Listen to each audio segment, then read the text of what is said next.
जो ना हुआ उसका बदला हिंदुओं से महाराष्ट्र में लेने की कोशिश की गई। कल जुमे के नमाज के बाद दंगाइयों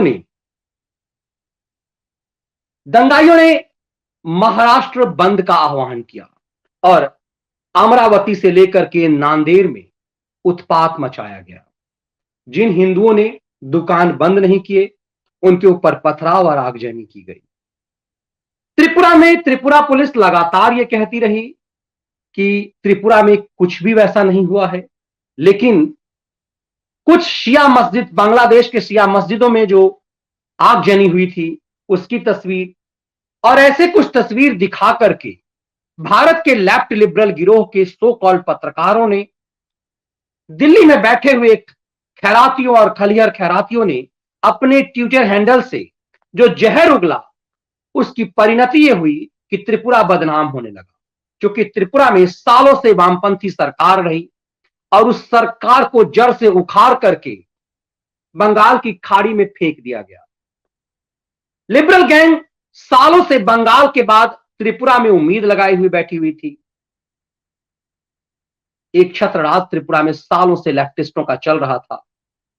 बीजेपी ने वहां से भी लेफ्ट को उखाड़ करके बंगाल की खाड़ी में फेंक दिया। वहां एक युवा विप्लव देव बेहतरीन प्रशासन दे रहे थे, तो अब वहां पर एक दंगा कराने का षड्यंत्र किया गया। त्रिपुरा में क्योंकि बांग्लादेश में जिस ढंग से हिंदुओं के ऊपर अत्याचार हुआ, उसके बाद त्रिपुरा में कुछ जगह इसका विरोध हुआ।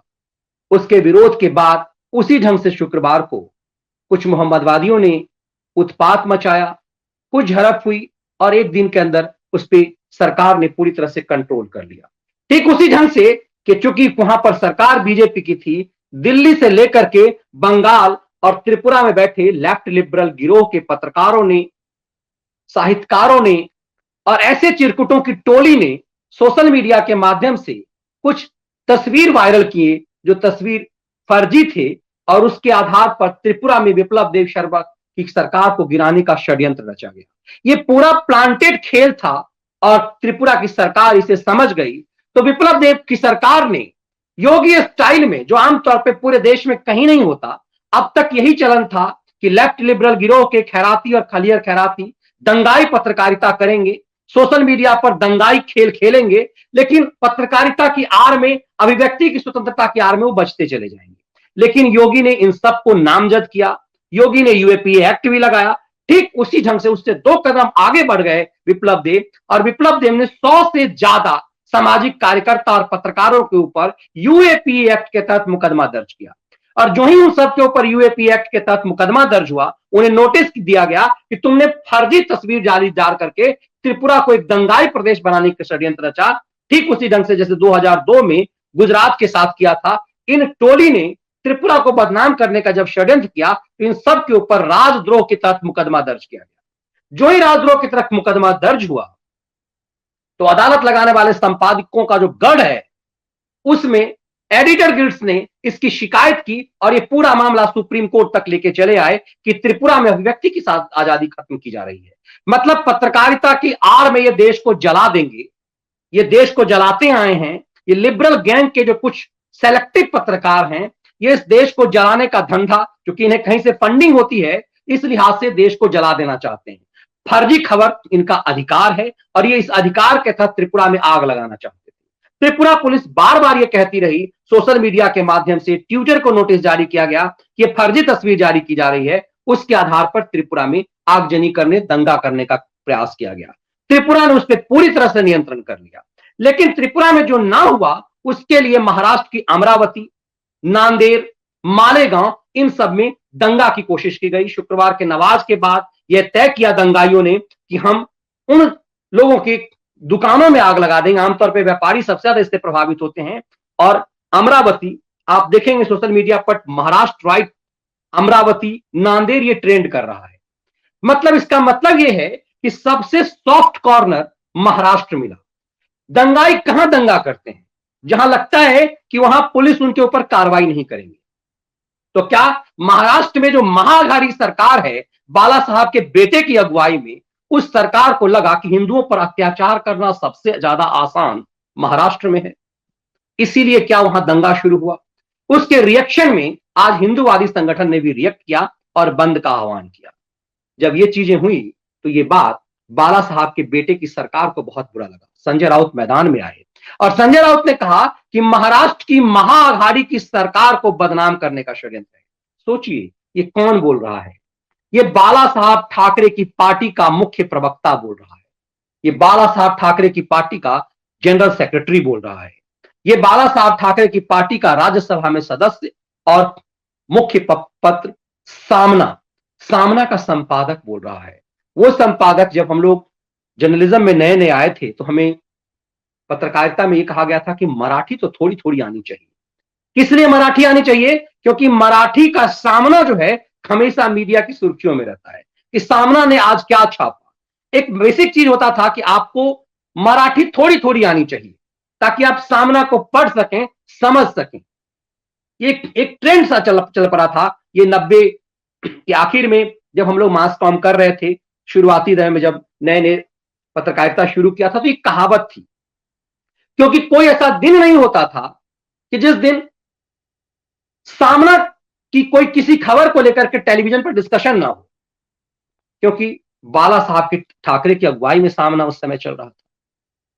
लेकिन बाला साहब ठाकरे के जाते ही शिवसेना को क्या हुआ कि शिवसेना इस आखिर महाराष्ट्र में शिवसेना की अगुवाई में सरकार है और उस जगह पर त्रिपुरा की घटना का विरोध देश में कहीं नहीं हो पाता है, बगल के बंगाल में नहीं हो पाया, बिहार में नहीं हो पाया, असम में नहीं हो पाया, उत्तर प्रदेश में औकात नहीं हुई, कांग्रेस शासित राज्य छत्तीसगढ़ में हैसियत नहीं हुई, उड़ीसा में हैसियत नहीं हुई, सब बंगाल में। महाराष्ट्र में कैसे दंगा हुआ?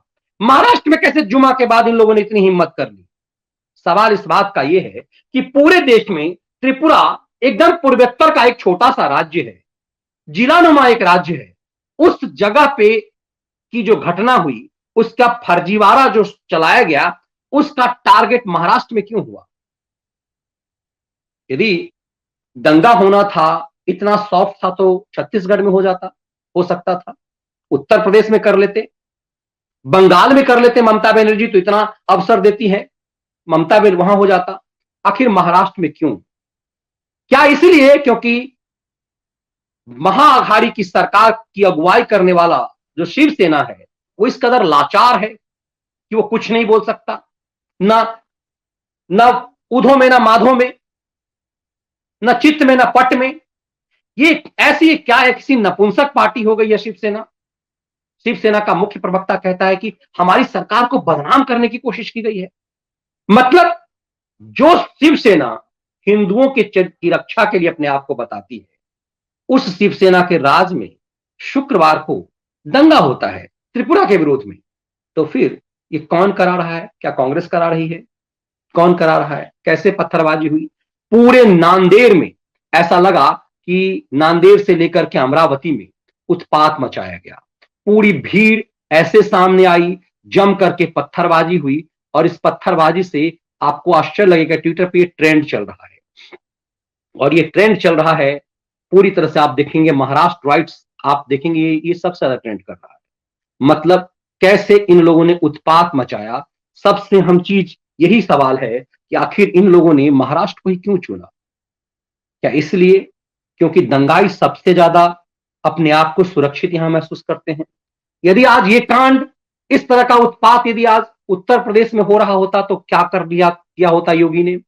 जिस प्रदेश में सबसे ज्यादा ये रिएक्शनरी यदि स्टेट कहीं होता था तो उत्तर प्रदेश होता था। इस तरह की वारदात यदि कहीं होते थे तो उत्तर प्रदेश में होता था। उत्तर प्रदेश जो कहता हूं, मैं अक्सर कहता हूं कि विभाजन, भारत विभाजन की बुनियाद एक तरह से, भले ही कहा जाता है कि सब कुछ आज के बांग्लादेश में हुआ, लेकिन उसकी स्क्रिप्टिंग तो अलीगढ़ मुस्लिम यूनिवर्सिटी थी। पूरा पश्चिमी उत्तर प्रदेश था। मुस्लिम लीग ने सबसे ज्यादा सीट उत्तर प्रदेश में जीते थे। उत्तर प्रदेश में हमेशा दंगा प्रदेश हमेशा रहा है।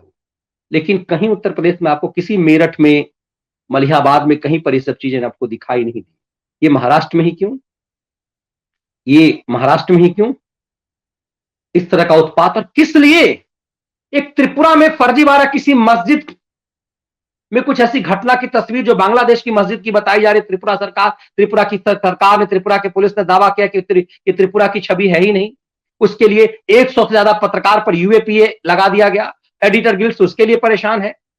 तब समझ में आता है कि ये शिवसेना को क्या हो गया, ये बाला साहब ठाकरे की सेना को क्या हो गया।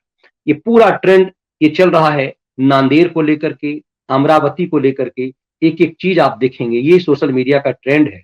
देखिए किस तरह से उत्पात मचाया जा रहा है, कहां कहां किस तरह से पत्थरबाजी, पूरे महाराष्ट्र को जलाने की कोशिश की जा रही है और उस पर ये सेकुलरिज्म का एक नशा बेचा जा रहा है। राहुल गांधी एक अलग ढंग से खेल करते हैं जिसकी व्याख्या हमने किया। कैसे एक स्क्रिप्टेड किताब लिखाई जाती है, जैसे किताब दिग्गी ने एक समय में लिखवाया था सहारा अखबार के, उर्दू अखबार के संपादक से, अजीज बर्नी से एक फर्जी किताब लिखवाया था। अजीज बर्नी ने खुद स्वीकार किया। इन लोगों के ऊपर आज तक यूएपी एक्ट के तहत नहीं हुआ मुकदमा। ऐसी ढंग से सलमान खुर्शीद ने लिखा, एक लाइन लिख दिया, उसके बाद पूरे देश में जो दंगे की स्थिति लाने की कोशिश की गई, चिदम्बरम को सामने लाया गया और उसके बाद उसके बचाव में राहुल खुद उतर गए। तो क्या ये पूरी तरह से स्क्रिप्टेड है? ये सब कुछ खेल इसीलिए हो रहा है। सबसे महत्वपूर्ण यह है, ये सब चीजें महाराष्ट्र में क्यों हो रही है, इसमें इसके महाराष्ट्र में करने के क्या मायने हैं, और क्या दंगाइयों को सबसे ज्यादा सॉफ्ट जगह महाराष्ट्र ही लग रहा है? ऐसा क्यों? वहां महाअघाड़ी की सरकार है, वहां तुष्टीकरण में प्रतियोगिता करने वाले कांग्रेस और राष्ट्रवादियों की सरकार है। तो शिवसेना वहां क्या कर रही है? क्या सत्ता के लिए, सरकार के लिए, कुर्सी के लिए शिवसेना अपनी पूरी विचारधारा, अपनी पूरी बुनियाद को हिला रही है?